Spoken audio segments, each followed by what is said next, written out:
যুল হিজ্জা জিলহজ মাসে উপনীত হওয়ার তৌফিক এনায়েত করেছেন। আমরা আজকে মালয়েশিয়াতে অলরেডি জিলহজ শুরু করে ফেলেছি এবং আমরা জানি যে এই জিলহজের প্রথম দশক মানে প্রথম 10টি দিন খুবই গুরুত্বপূর্ণ 10টি দিন। আল্লাহ তাআলার কাছে খুবই পছন্দনীয় এই 10 দিনের আমলগুলো, এমনকি জেহাদের চাইতেও বেশি হাদিসে এসেছে। এবং কালামুল্লাহ মাজিদে আল কোরআন আল কারিমে আল্লাহ তাআলা এই জিলহজের প্রথম 10 দিনের শপথ করেছেন।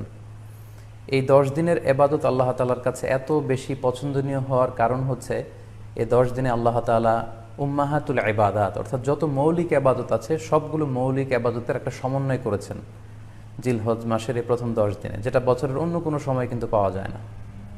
কারণ এই 10 দিনের ভেতরে সালাত আছে, নফল সিয়াম আছে, সাদাকা আছে, কুরবানি আছে, হজের প্রসঙ্গটা আছে।